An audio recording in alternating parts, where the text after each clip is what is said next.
interpreter this morning is none other than Gideon Minor, and you've made it in time for news that are making headlines in the country.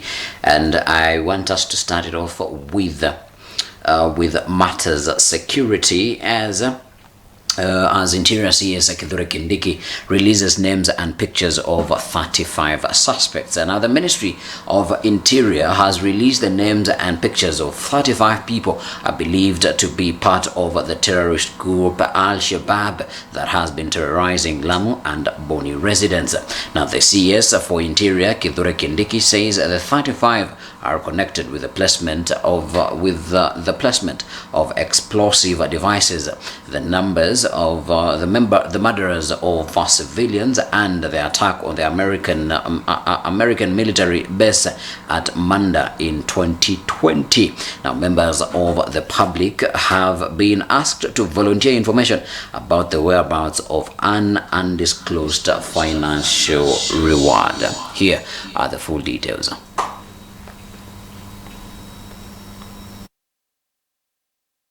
The Ministry of Interior is going to publish those suspects that we consider to be the chief planners and those who bear the greatest responsibility in planning, financing, and orchestrating the violence that has visited Lamu County in the recent weeks. And we will be calling on the people of Kenya to give us information, and we will reward information. We will reward financially information that can help us apprehend those dangerous criminals. In the alternative, we will be giving notice to those criminals to surrender to the authorities, to the nearest police station, to the nearest military camp, to the nearest government office within a given time frame. And we are going to do that announcement before Friday. In the alternative, if they do not surrender, we will look for them and we will find them. And when we find them, we will do what we must. And away from matters of security, now to Azimio leader Raila Odinga condemns demolitions. Now, police on a Tuesday afternoon blocked leaders affiliated to the Azimio La Umoja One Kenya Alliance from accessing the East African Portland cement site in Mavoko, Athi River, Machakos County, now where demolitions are taking place. Here are the full details.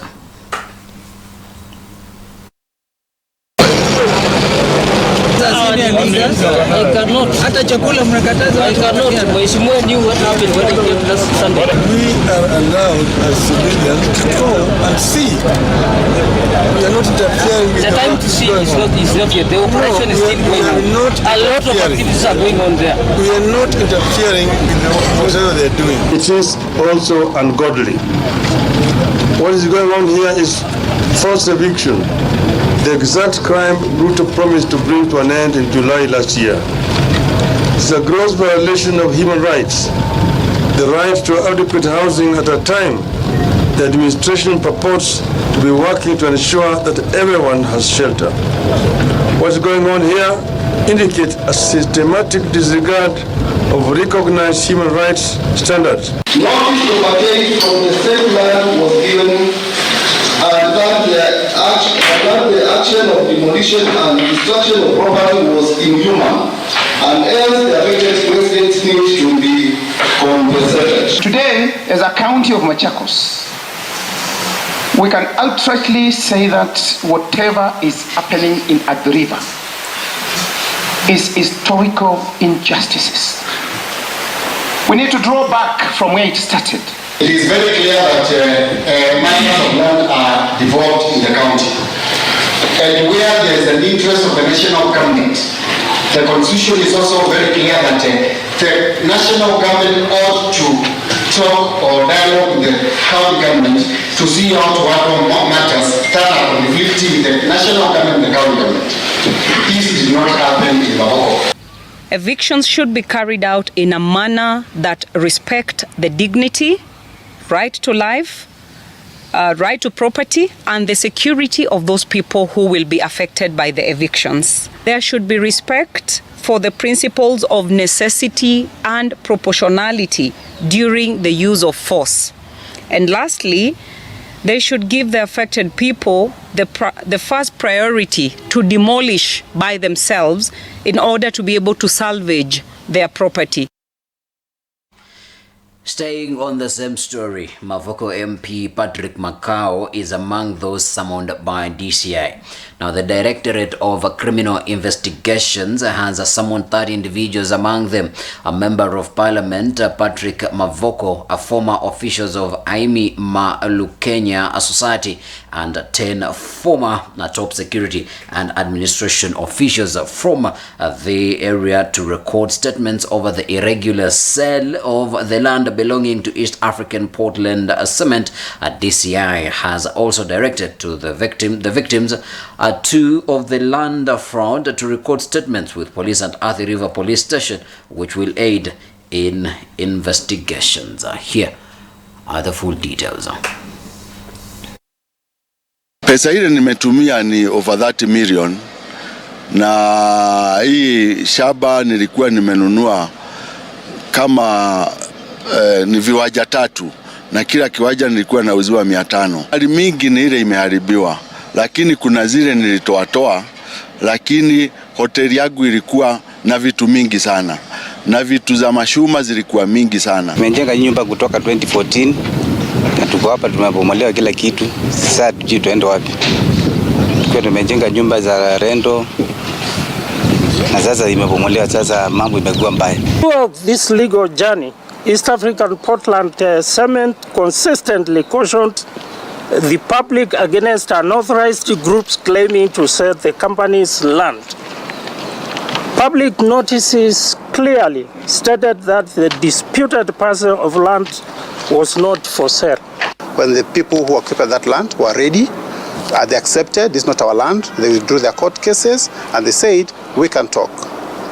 So with that, it's a journey, so we don't need to deny them their right, because they started the journey quite a while back, while we're in court with this other group.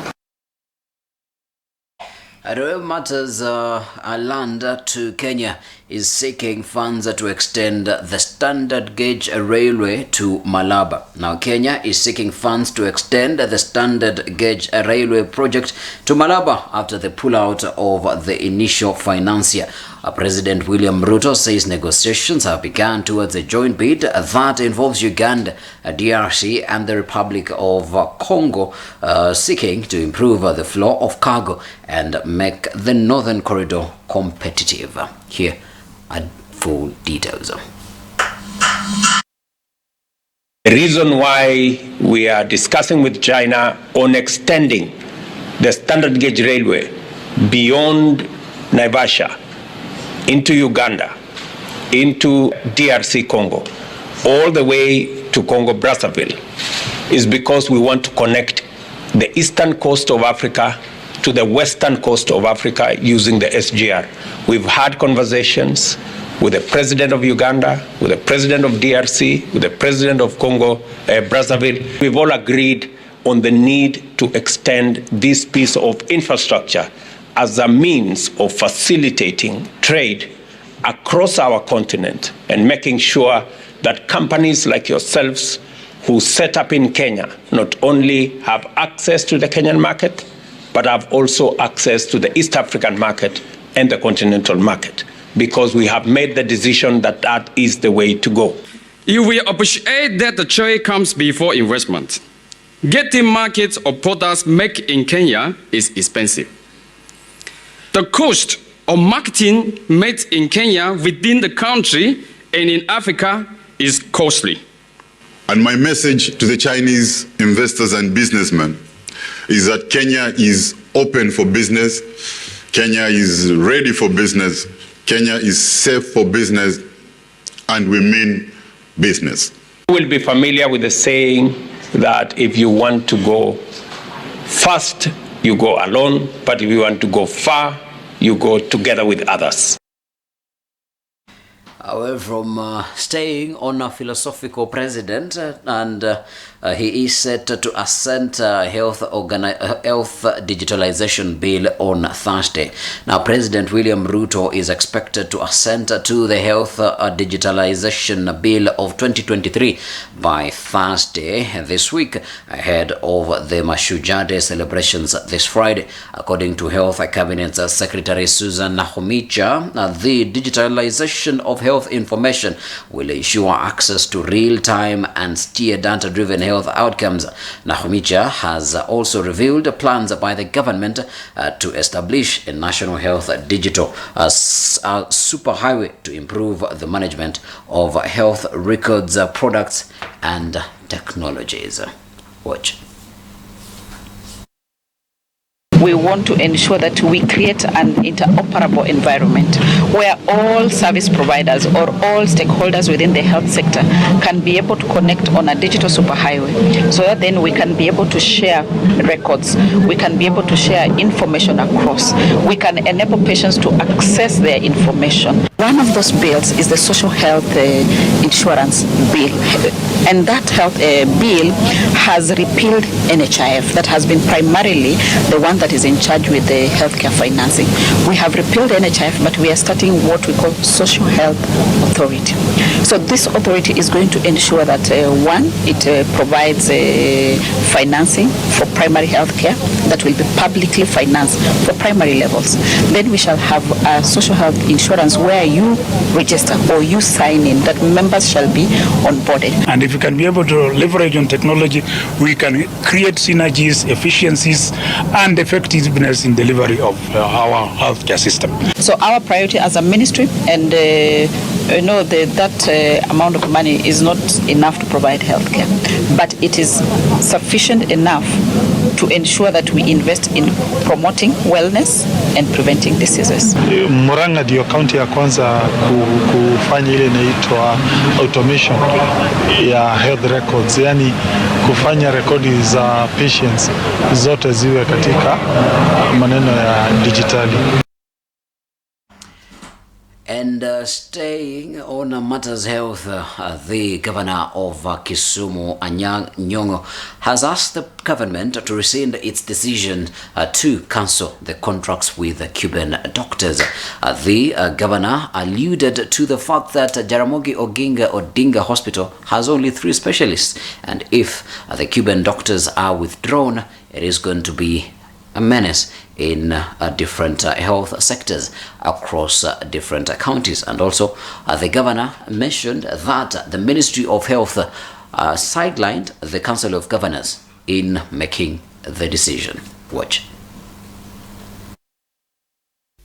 About a couple of years ago, 6 or so, we noticed that we needed Kenyan doctors. If we have not trained our people up to now, it's a mistake. So you don't suddenly withdraw when you have no alternative. It doesn't look good policy making or implementation either. The rational and wise decision should have been made was first and foremost to identify Kenyan doctors who can replace the Cubans before they are withdrawn. And if there are no Kenyan doctors, to explain to Kenyans as a government, the Kenya Kwanza government, where they are going to get such doctors once the Cubans go. And away from Anyang' Nyong'o now to EPRA, Director General grilled over irregular procurement. Now, the Energy and Petroleum Regulatory Authority is on the spot over the alleged irregular procurement expenditure of 181 million shilling contract for monitoring the quality of petroleum products such as kerosene in the local market during the financial year 2020 and 2021. They have given us that 10 million was for VAT and then 55 million was for variation. So they need to convince this committee that the 55 million variation is within the 25% threshold as the Public Procurement and Asset Disposal Act of 2015. Our response is yes. Yes, we are within the threshold. And I think maybe where we are having a bit of miscommunication and maybe we've not communicated ourselves well is that this was a 3-year contract for fuel marking. Then yourself you're saying, you know what did I not capture? VAT. So we told you, okay, fine. Out of 65 million, what is VAT? And you say, this is 10 million. 65 million is on account of 3 issues. One is on the VAT, which had not been factored in. 2 is on the account of the variation of the samples. There was an increase of 1,350 samples, each for domestic kerosene and for export. So that will speak to the issue of the variation. And last is the issue of the exchange rate, because over the 3-year contract period, we have assumed in terms of our reconciliation an exchange rate, which is in our submission, Chair, of 105 shillings to the dollar. You announce the price increment to the detriment and misery of Kenyans, then they open up and make huge. And you're here speaking to us in good English, my friend. Kenyans are really suffering. Today you are seated here. There is no solution you are offering, and yet you know very well that these Kenyans can't manage with the current crisis. So there is a hope and there's an expectation. But Chair, what I want to say is that currently we compete prices. We compete prices on the basis of factors. I'm helping you to make your explanation, which you made in a very long presentation. We never satisfy anybody, including me. And at long last, the Prime Cabinet Secretary Musalia Mudavadi has taken up his other cabinet responsibility as the Cabinet Secretary for Foreign Affairs and Diaspora after a long time of push and shove of where the office of his duties will be designated. Here are the pictures. Today there will be another moment. It is also my pleasure to welcome officers from the Ministry of Foreign and Diaspora Affairs and request that you feel at home.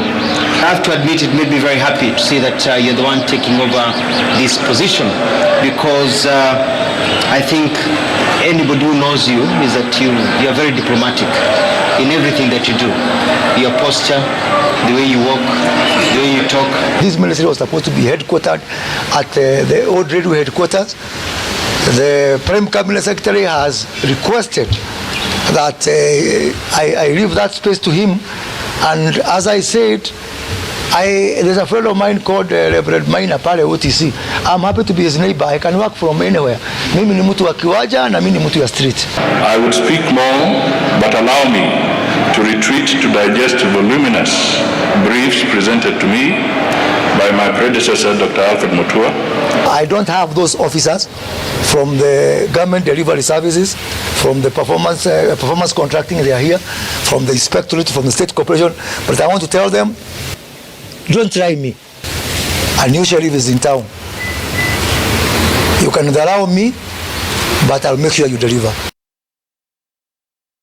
And that is a defiant Moses Kuria. And on that note, we come to the end of the stories that I'm